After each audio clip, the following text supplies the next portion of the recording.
Vamos a empezar a trabajar ahora pruebas de hipótesis para diferencia de medias. Este es el primer video. Lo primero que vamos a hacer ahora es que vamos a tener dos poblaciones distintas y entre ellas queremos comparar sus medias. Entonces, pues ahorita vamos a ir viendo cómo se hacen las pruebas de hipótesis al respecto y también cuáles son las diferentes variaciones de pruebas de hipótesis que puede haber.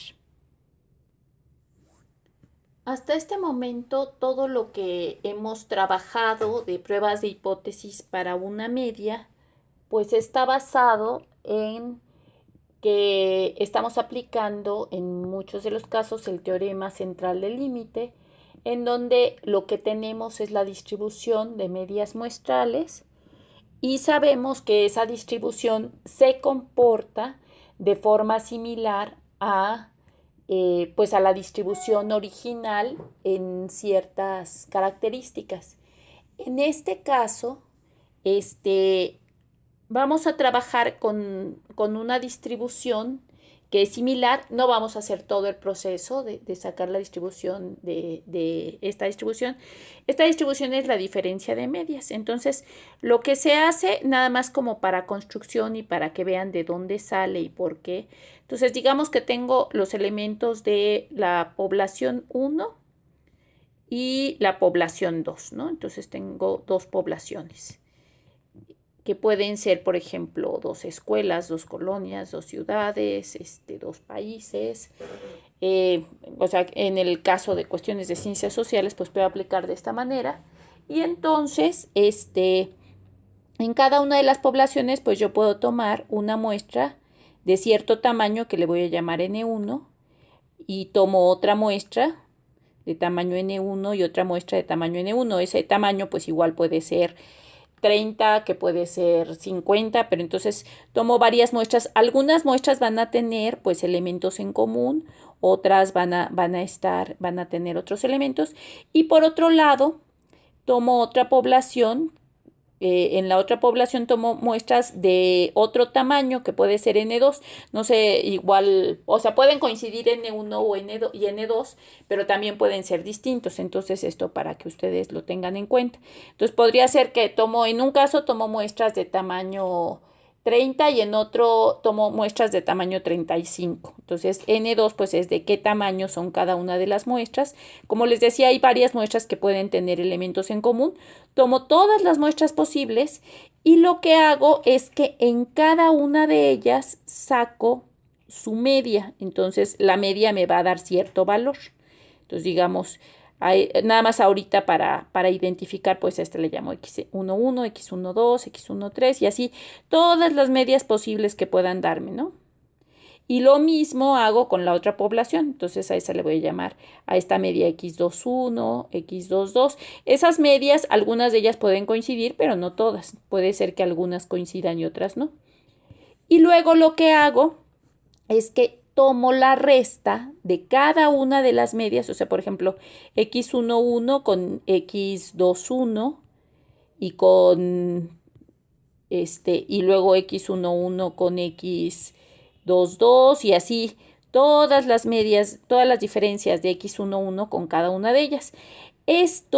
Cada uno de estos me va a dar un cierto valor. Cuando haga yo las restas, pues cada una de esas restas me va a dar un cierto valor y cuando yo las ordeno me va a dar una distribución. Entonces aquí pongo las diferencias, o sea, lo que me da cada una de las restas y aquí pongo las frecuencias, ¿no? Y entonces voy a tener una distribución de frecuencias que me va a dar, digo, estos valores pueden ser muy grandes, ¿no? Sobre todo si estoy hablando de muestras grandes tipo 30, 35, pues es, y también voy a hacer la diferencia de X, digamos, 1, 2 con X21, o sea, todas las muestras de la primera población les voy a restar las muestras de la segunda población. Entonces, aquí tomo todas las posibles y esas todas me van a llevar a una distribución. Resulta que esa distribución va a tener ciertas características. Entonces, esta es cierta distribución que entre más grandes sean pues las muestras que yo esté tomando en ambos casos, en ambas poblaciones, pues resulta que la media va a coincidir con la diferencia de las medias de la población 1 y la población 2, ¿no? Entonces, M1 es la media, pero ahí sí de toda la población. Entonces esta es media de la población 1 y mu2 es media de la población 2.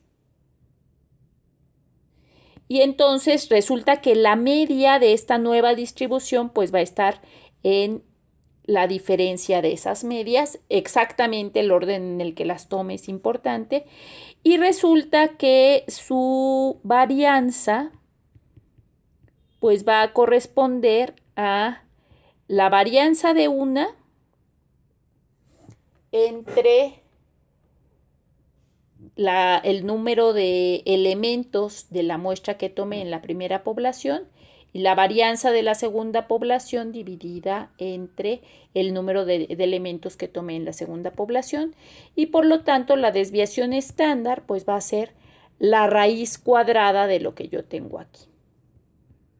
Entonces, este dato va a ser un dato importante porque es un dato con el que vamos a estar trabajando aquí. Si ustedes se fijan, aquí nada más les hago una observación desde ahorita. Dentro de la fórmula tenemos la raíz cuadrada de la varianza entre el número de elementos de la primera población más la varianza entre el número de elementos de la segunda población. Eso quiere decir que no importa si en mis datos originales tengo desviación estándar, aquí voy a necesitar calcular siempre la varianza primero para poder trabajar. Entonces, bueno, esto nada más es como para introducir y decirles cómo sería pues la distribución de la diferencia de medias y qué es lo que vamos a ocupar. Esa distribución también va a tener una forma normal y pues ya sabemos cuál va a ser su media va a ser esta resta y su desviación estándar y su varianza son estas, ¿no? Entonces vamos a aplicarlo a algunas poblaciones, vamos a ver qué características necesitamos. Entonces vamos a ver como muchos casos distintos para la diferencia de medias. Entonces, el primer caso con el que vamos a trabajar es cuando conocemos la varianza de ambas poblaciones y sabemos que ambas poblaciones originalmente tenían distribución normal. Entonces, vamos a empezar a trabajar con eso. Entonces, el primer caso con el que vamos a trabajar es que la varianza de ambas poblaciones es conocida y la variable sobre la cual vamos a hacer la hipótesis se distribuye de manera normal en cada una de las poblaciones, ¿no? Entonces, estos son como los supuestos que vamos a considerar para hacer esta prueba de hipótesis. Aquí, si se fijan, no se dice nada de qué tamaño tienen que ser las muestras de cada una de ellas. Y vamos a trabajar con la distribución que les acabo de mencionar. Les recuerdo que conocer la varianza de una población es lo mismo que conocer su desviación estándar. Si conocemos desviación estándar, en automático conocemos varianza, o si conocemos varianza, en automático conocemos desviación estándar. Entonces vamos a hacer un ejemplo. Entonces, bueno, el problema con el que vamos a trabajar es el siguiente. Entonces, lo que queremos ver es que queremos probar si el promedio de los estudiantes de dos escuelas es diferente. Entonces, en la escuela A se tomó una muestra aleatoria de 25 niños con un promedio de 8.2 y con la desviación estándar de las calificaciones de la escuela A es 0.5. Y en la escuela B se tomó una muestra aleatoria de 18 niños con un promedio de 8.4 y la desviación estándar de las calificaciones de la escuela es 0.6. Vamos a tomar alfa igual a 0.05. Entonces vamos a hacer exactamente los mismos pasos que hemos estado trabajando para las pruebas de hipótesis. Entonces, primero los datos. Aquí vamos a poner subíndices. Podemos usar en este caso los subíndices A y B para indicar cada una de las escuelas. Lo que sí es muy importante es, o podemos usar uno o dos, también como subíndices, pero es importante que que los datos correspondan al mismo subíndice. Entonces, en este caso, por ejemplo, el promedio de la escuela A, pues fue de 8.2. La cantidad de niños de la muestra fueron 25 y la desviación estándar fue de 0.5. Como ya les había comentado hace un momento, vamos a necesitar aquí la varianza en este caso. Entonces, la varianza es el cuadrado de la desviación estándar. Entonces, el cuadrado de 0.5 es 0.25. Y por otro lado tenemos los datos de la otra escuela, que es la media de la muestra fue 8.4. La cantidad de niños fueron 18 en esa muestra. Y de la misma manera tenemos que la desviación estándar es 0.6. Por lo tanto, necesitamos la varianza y 0.6 al cuadrado es 0.36. Entonces, estos son los datos con los que vamos a trabajar. Alfa, pues es 0.05 y entonces, pues ya tengo mi primer paso, ¿no? Entonces, los supuestos que vamos a tener aquí son importantes. La primera cuestión de los supuestos es que las muestras fueron tomadas de manera aleatoria. Esto es importante.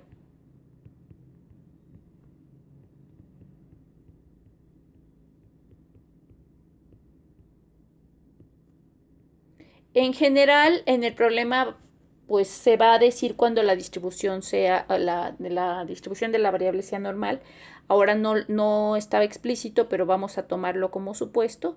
Entonces, las muestras se tomaron de manera aleatoria. La distribución de las calificaciones en cada escuela es normal.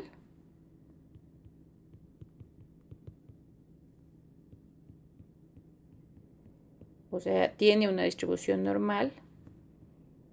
Y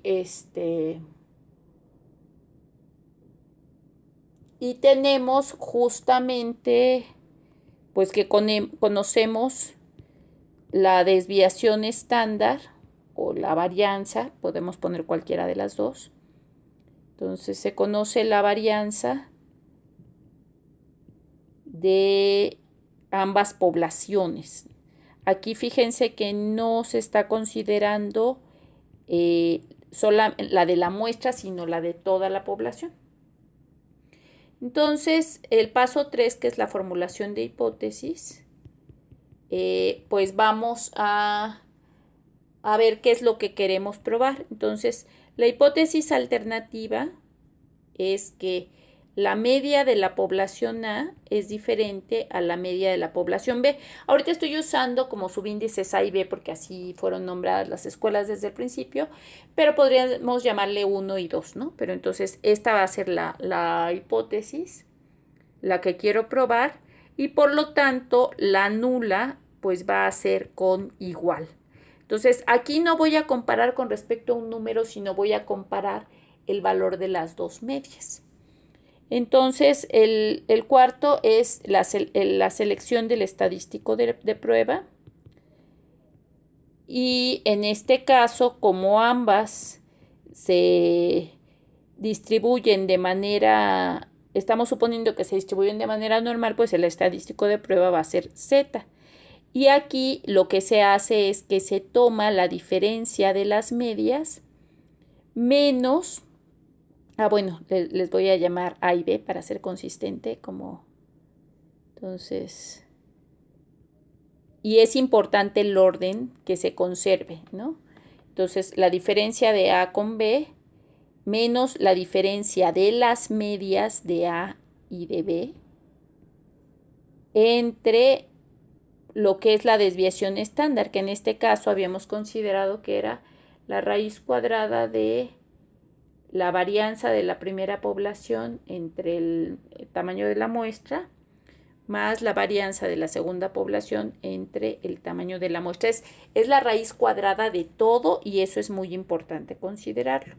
Ahora el 5, que es la distribución, pues la distribución que se va a usar es la distribución normal estándar, que ya sabemos que es con media 0 y varianza 1.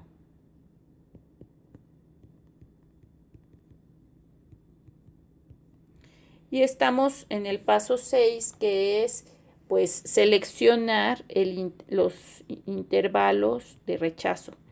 En este caso, de una vez son los intervalos, porque la prueba, a la hora que dice diferente, quiere decir que va a ser de 2 colas. Detalle importante, para ser consistente, en lugar de 1 y 2, les voy a llamar A y B. Si ustedes quieren desde el principio llamarles 1 y 2, no hay ningún problema. De hecho, vamos a usar en la mayoría de los casos esto de 1 y 2. Entonces, igual para que se acostumbren está bien. Los estoy usando nada más como subíndices, ¿no? Entonces, para indicar de qué población estoy tomando los datos. Entonces, aquí hay, vamos a seleccionar los intervalos de rechazo, que ya sabemos que van a ser los intervalos que queden en los extremos. Entonces, siempre los intervalos de rechazo van a quedar en los extremos y pues vamos a ir al applet para poder identificar. Entonces, estamos en el applet, se abre la media 0, la desviación estándar 1. En la parte de en medio elegimos 2P, que es lo que nos indica cuando tenemos que la hipótesis alterna es diferente. Y en la parte rosa o roja ponemos pues el valor de alfa. Entonces, en este caso, el valor de alfa de 0.05 me lleva a un valor de 1.95996. Aquí hay que recordar que cuando tomamos la de 2P, pues los intervalos de rechazo están en ambos extremos y tenemos que tomar el positivo y el negativo del que me dio el applet, ¿no? Entonces, 1.95996 fue el valor que dio, lo tengo que tomar en negativo y en positivo, y lo que esté a la izquierda del negativo sería uno de los intervalos de rechazo, lo que está a la derecha del positivo es otro de los intervalos de rechazo. Y entonces, pues con esto ya tenemos definido entonces cuál va a ser el intervalo de rechazo y podemos pasar al paso 7. El paso 7, entonces, es pues justamente pues la decisión de rechazo o no de rechazo, y eso depende de la sustitución en la fórmula. Entonces, la fórmula que teníamos era Z igual a la media de A menos la media de B, todo esto menos las medias de las poblaciones, y va a ser entre la raíz cuadrada de la varianza de A al cuadrado sobre la cantidad de elementos de la muestra, más la varianza de B al cuadrado entre la cantidad de elementos de la muestra. Bueno, no se ve muy claro, pero es una...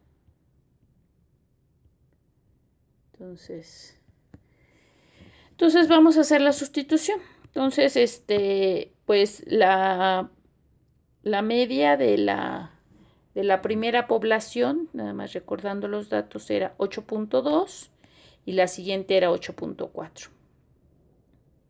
Entonces 8.2 menos 8.4, y a esto le vamos a restar la diferencia de la media de la población de A con la media de la población de B. En este caso, y casi para todas las pruebas de hipótesis, vamos a tomar este valor como 0, porque lo que vamos a considerar es que no hay diferencia. Ahorita les voy a hacer una explicación de por qué. Ahorita, por lo pronto, nada más vamos a considerarlo de esta forma.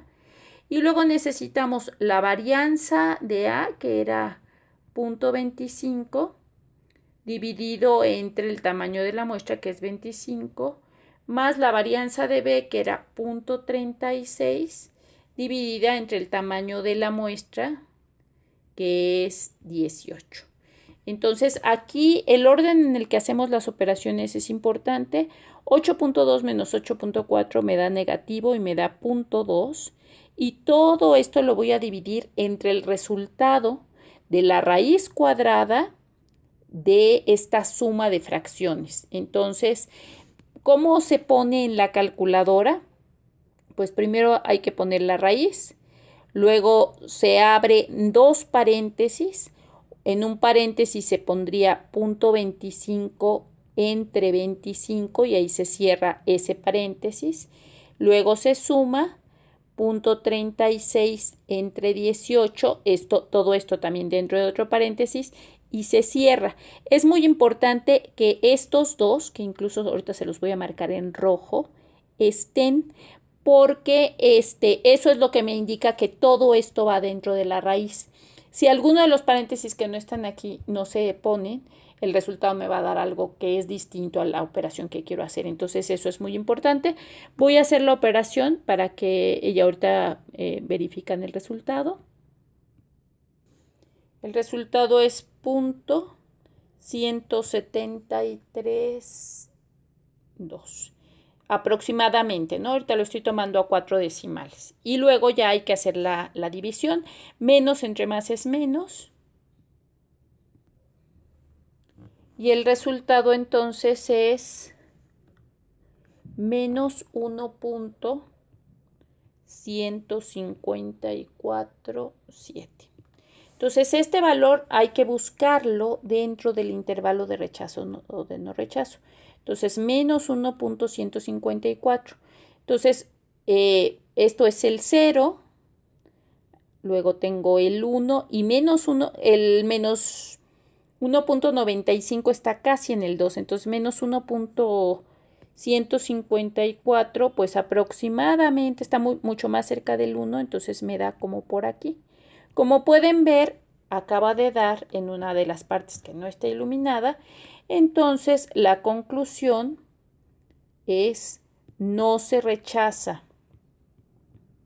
H0. Quien se rechaza o no es H0, que es la hipótesis nula, que es la que no quiero, no es la que quiero demostrar. Pero no rechazar H0 me lleva a una conclusión que es no hay suficiente evidencia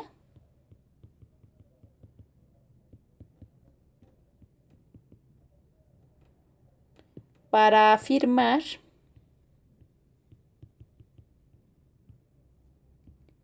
que el promedio de calificación de las dos escuelas es diferente.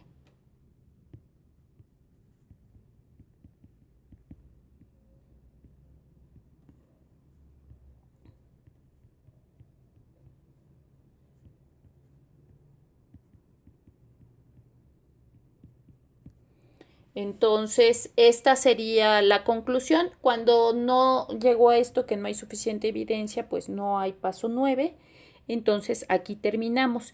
Es importante que probabilísticamente, bueno, aunque los valores originales de las muestras eran diferentes, realmente estaban demasiado cerca.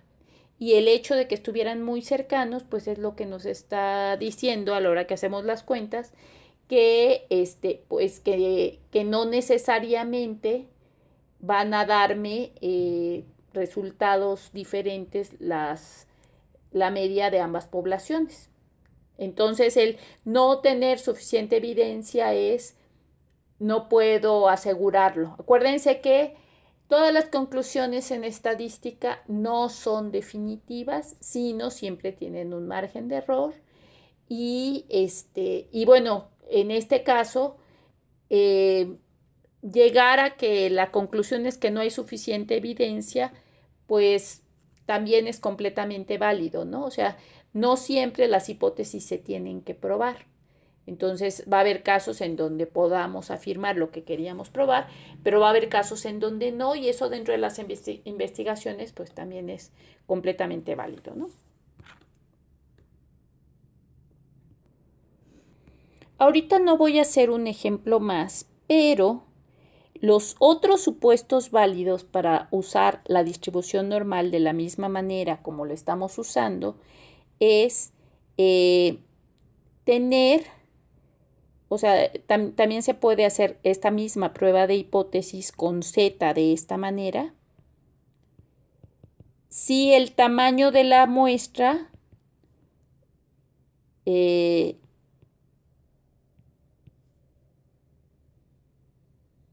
es suficientemente grande. Entonces, si N1 y N2 son grandes, se puede hacer esta prueba de hipótesis aunque no se sepa que es normal. Entonces, esta prueba de hipótesis con Z para la diferencia de las medias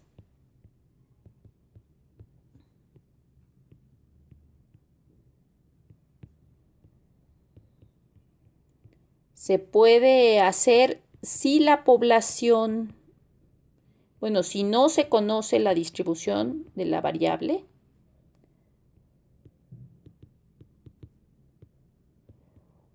o si se sabe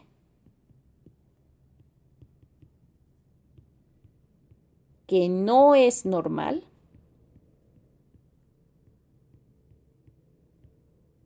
pero, y esto es muy importante, se tienen muestras grandes.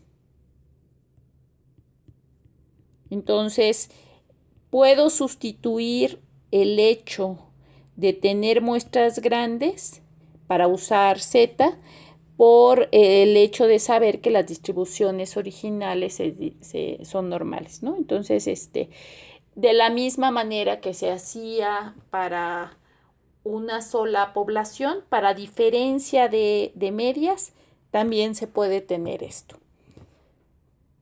Entonces, bueno, este sería como lo que vamos a ver para estos supuestos y vamos a trabajar ahora con lo que pasa para la diferencia de medias en otros casos.